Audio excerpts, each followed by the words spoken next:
All right, guys, so there was recently a new inflation report for the month of October, and I gotta tell you guys, it ain't good, right? It ain't good at all, right? As consumer prices jumped 6.2% year over year for the month of October, which is a 31-year high. A 31-year high, okay? Biden's breaking records all over the place, and it's not anything good, okay? So much for the so-called transitory inflation that we would see that Janet Yellen and Jerome Powell and the Feds told us what happened, right? They said it from, they said, it's only transitory, right? The inflation is only transitory. Don't worry about it.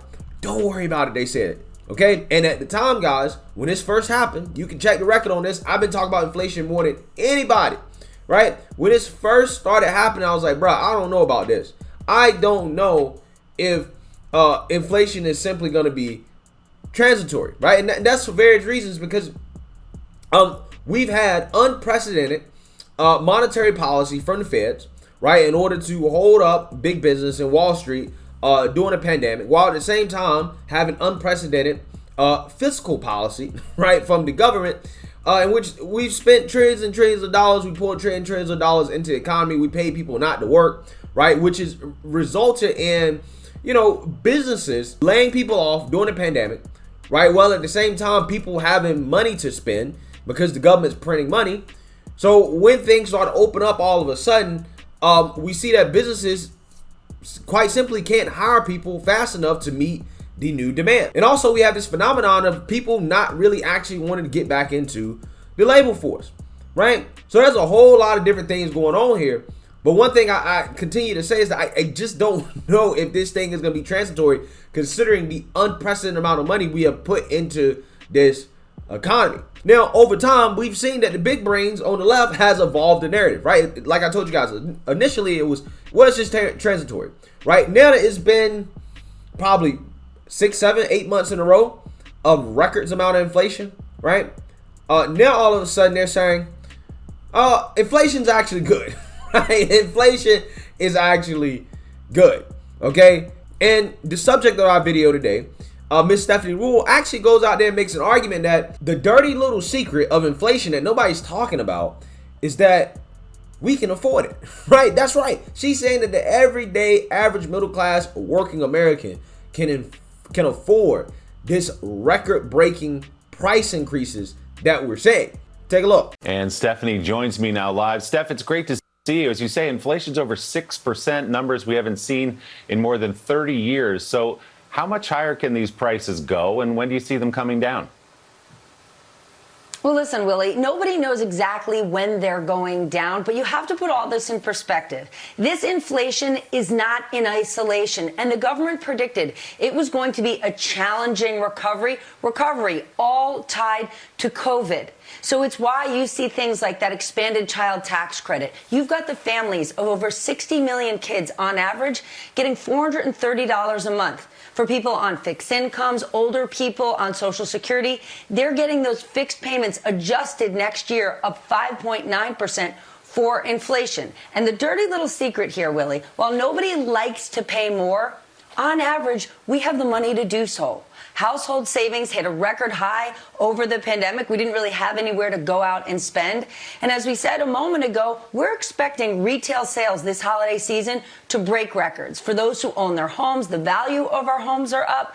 And while the stock market isn't the economy, you got over half of American households with some investment in the markets, and the markets have hit record highs. So we need to put all of this in perspective. This time last year, when you and I were talking, Willie, nobody had a vaccine. Now 200 million Americans do, and we're seeing this push of demand, and that's pushing up pricing. Guys, I always find it interesting how the Democrats in the left-wing liberal media always try to frame themselves as being in touch with the average, everyday working class American.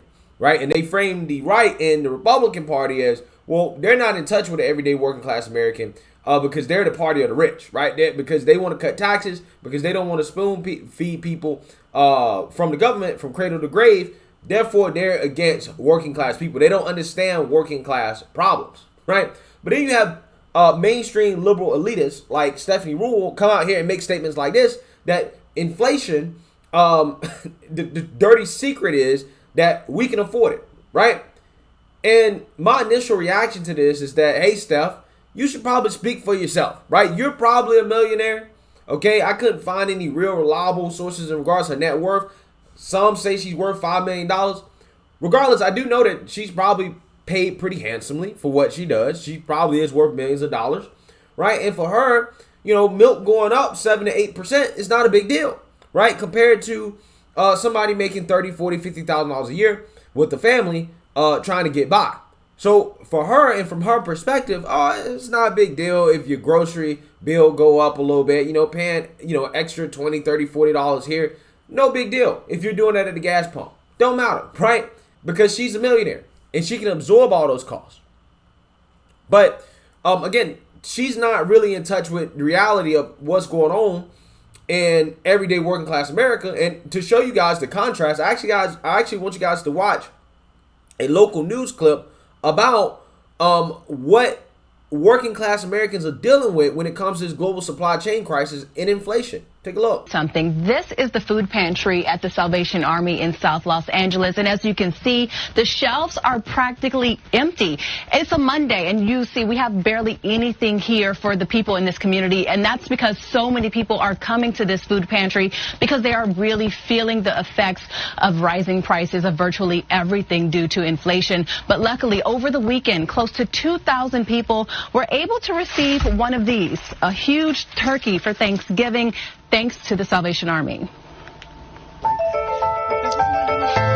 Almost embarrassed to show us what's behind this door, Victoria Roberts took us inside the food pantry at one of LA's busiest Salvation Army centers. Because the demand is so high that I get so worried I don't have enough. And so so I'm embarrassed. As you can see, by the end of the week, most of these shelves are nearly empty. Sad to say that right now my shelves are bare. And so is the freezer, at least until more donations come in. Victoria is a case manager at this Salvation Army in South Los Angeles. These days, she estimates about a couple hundred people visit their food pantry daily. I love you. Take care. That's the most she's seen in her 6 years serving this community. Okay. Because of the food shortage, EDD has been cut, the food stamps are being cut, so the need is definitely growing. People who wouldn't normally need the help are now starting to come by for food donations, like John Osakwe, a father of 4 who also supports his wife and mother off the income he earns as a security guard. But John says lately it's been difficult to make ends meet. Everything has gone up. If you're going to buy groceries, buy gas, pay bill, then bill gotta wait. Then if you are going to pay bill, all this gotta wait. That is the situation at this moment. He's right. Consumer prices have skyrocketed. The U.S. Bureau of Labor and Statistics reports October's year-over-year inflation has climbed to 6.2%, highest it's been in over 3 decades, meaning the average price of virtually everything consumers buy has gone up across the board. Yeah, so that's what's going on in the actual real world, right? That's what's going on in working class, middle class America, right? You have people who are experiencing food shortages, trying to go to the Salvation Army just so they might get a dinner for Thanksgiving, so they can find enough food to get dinner for Thanksgiving, right? People not being able to afford to pay their bills or to put food on the table because prices have went up across the board. But at the same time, you got Democrat elitists, people like Stephanie Ruhle, trying to gaslight you, trying to gaslight the American people and tell them, hey, it's a good thing, right? And there's no real evidence that they have to suggest that Americans are actually getting a positive out of this, okay? Before they used to say, well, wages are going up as well, right? Wages are going up, okay? People been paid more. We force businesses to pay the $15 an hour that we've been begging for.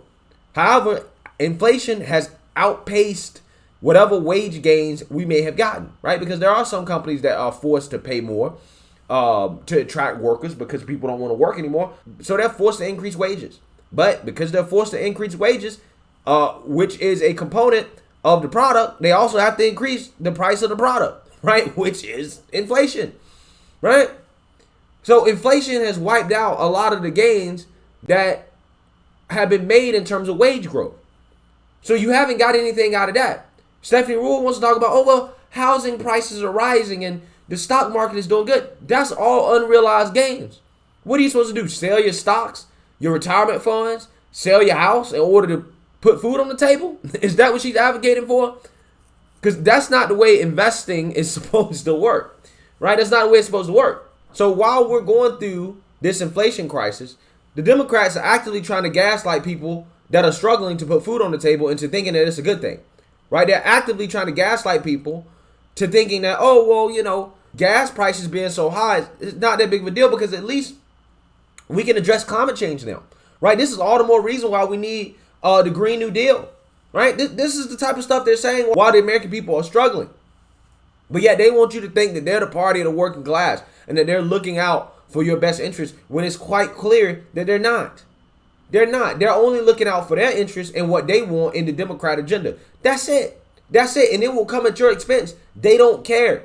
And they show you this time and time and time again. They show you it time and time and time again.